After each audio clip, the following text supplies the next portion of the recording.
Hi guys! Good morning! Welcome back po dito sa Gandara SRU channel for Showbiz Update.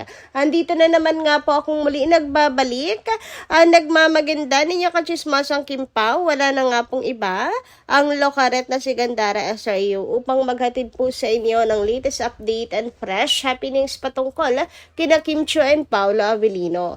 And para nga sa gabing ito ay umagang ito ang tatalakayin natin at pag-uusapan ay ang another pasabog ni Chinita Princess mga kakimpaw at siguradong talagang pag-uusapan siya sa social media dahil dito.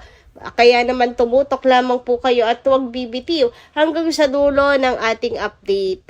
Pero bago po ang lahat sa mga hindi pa nakaka-subscribe sa ating channel, maaari lamang na pindutin po ninyo ang subscribe button natin at notification bell na nariyan sa baba upang kayo ay maging updated at ma-notify tuwing may bago tayong chika at balita hinggil sa Kim Pao. Basta mga balita na may kinalaman kina Kim Chiu and Paolo Avellino, sagot na nga po natin yan.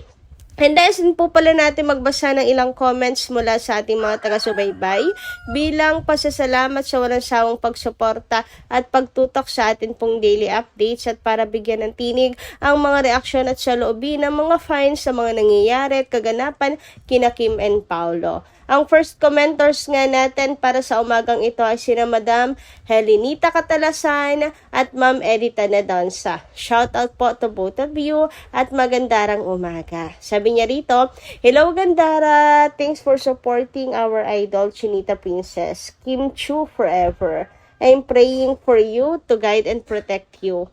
Hope Paolo Avellino will love till the end. God bless you, Gandara, and Kim Pao forever. Gandara, hello!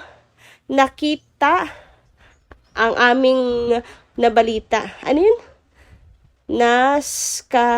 Nakakatuwa ang aming balita. Yes.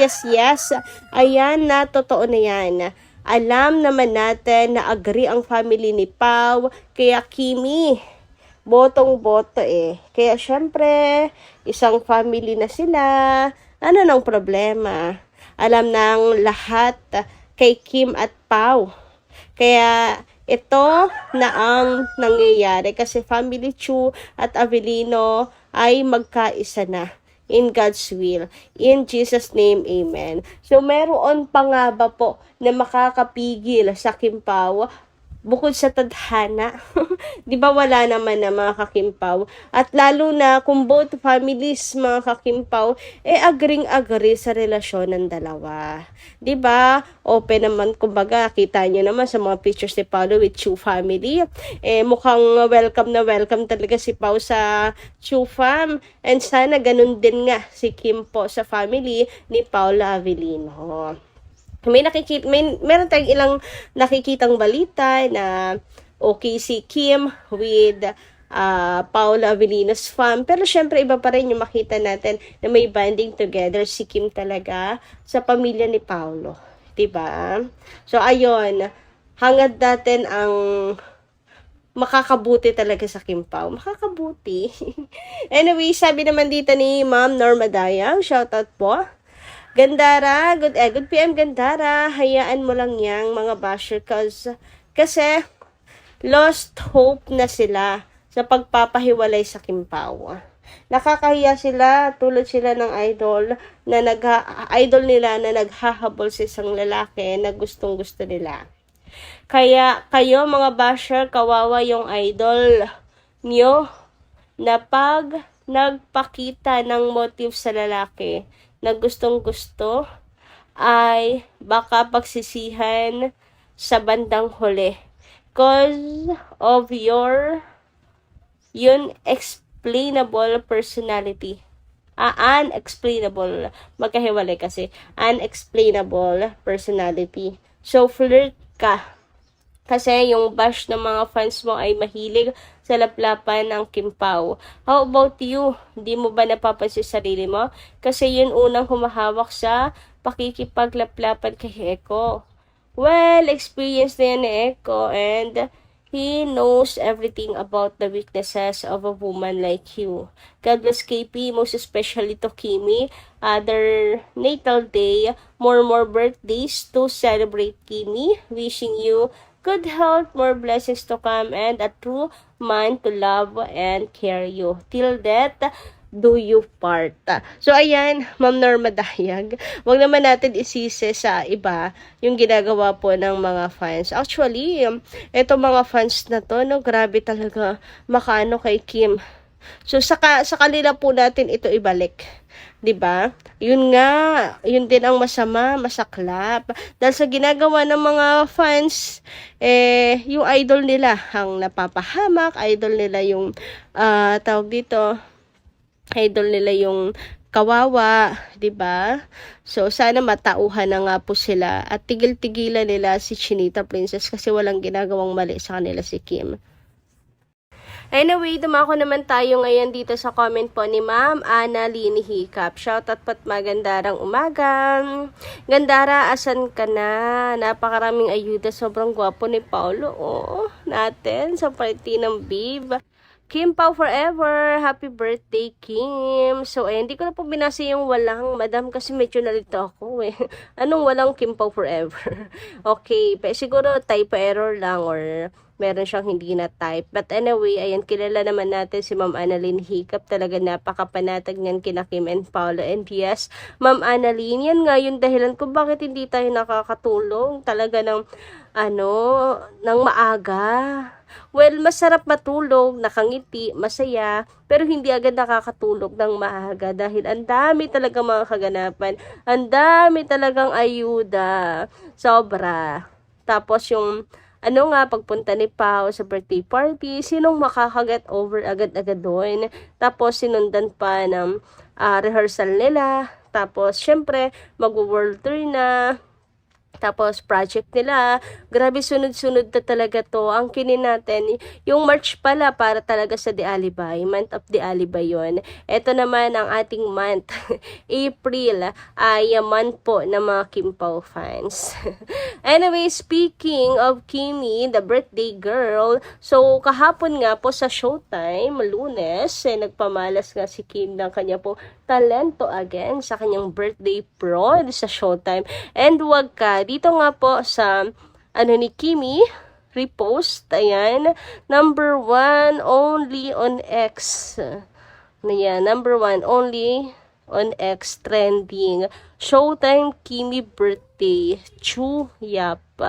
And number 4 sa X din po ang Kim Chu ultimate birthday prod. Diba? Talagang trending si Chinita Princess. Trending ang birthday prod ni Kim sa Showtime. Thank you so much po. Number 1 and number 4. Samantala, isa rin po sa repost ni Chinita Princess ang post ni KP Family. Grabe, napakaswerte. Nararamdaman ko yung kaligayahan ni KP Fam. Ni KP Family. Kasi syempre, ikaw ba naman ang manotis sa isang Chinita Princess, diba? Lahat ng mga fans, yan po ang talagang kasiyahan. So, ayun, i-repost nga po ni Kim ang kanyang post na Our Queen Chu is Our Queen Chu in her birthday prod in Showtime today. Happiest birthday, Kimi. Kim Chu ultimate birthday prod. Grabe, ganda ni Kimi, red na red.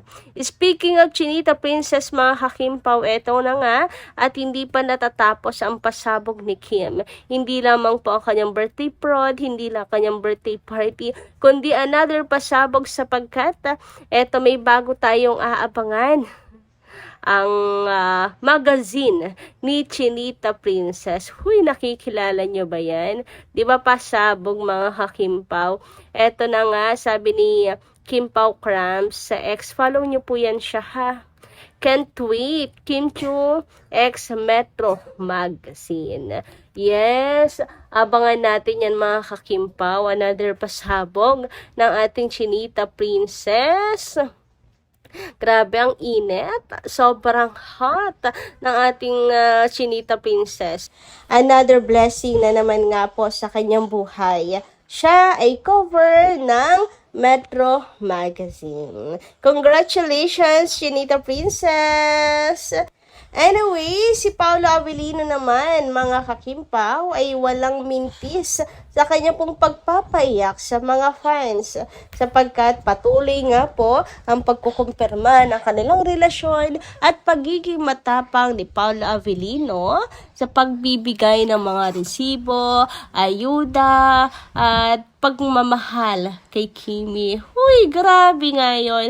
Uy, may nararamdaman din ba kayo na parang endgame na talagang tunay? Kasi nga si Pao, sunod-sunod ang mga paayuda. Kaya naman nagiging emotional din ang mga fans. Kasi ito talaga yung kanilang pinaka-iniintay ang maging matapang na ang Kim Pao na ikumpirma ang kanilang relasyon. So, una nga ay ang kanyang birthday greetings with paayuda sa kanila pong Christmas vacay sa kung saan man, sa Paris or sa Norway, basta magkasama po silang dalawa. Then eto, yung background nilang dalawa ni Chinita Princess sa isang rest house ba to? Basta magkasama silang dalawa kasi makikita niya naman same na same background. Sabi nga po ng mga fans ay tila conjugal property ito ng dalawa. O diba, bongga? Tuloy-tuloy ang mga paayuda, tuloy-tuloy ang pagkukumpirma ng mga bagay-bagay na dati ay nasasabi lang natin na dilulo lang. Pero ngayon ba, masasabi pa rin natin na dilulo lang ito? Kayong may mga pruweba ng inilalapag si Paolo Avellino. Plus, eto pa syempre, ikinakilig ng mga fans ang pagpunta po niya sa birthday party ni Kimi na ang sabi pa nga po ay organized by Paolo Avellino at ito ay kanyang surprise talaga for Queen Kim Chiu. Ay, bongga naman ang surprise. Sana all, bini-baby. Sana all, diba? Ine-efforta ng ganito. Na para bang may something talaga eh. May something na nangyayari. So, ang mga fans ay sobrang emosyonal na para bang ang lahat ng kanilang dalangin ay tinupad na. Dininig na ng Panginoon at ito na yung panahon. So kayo ba, anong inyong masisay tungkol dito? Comment nga lang dyan sa baba. And kita-kits po tayo muli sa mga susunod natin, chika. Maraming salamat!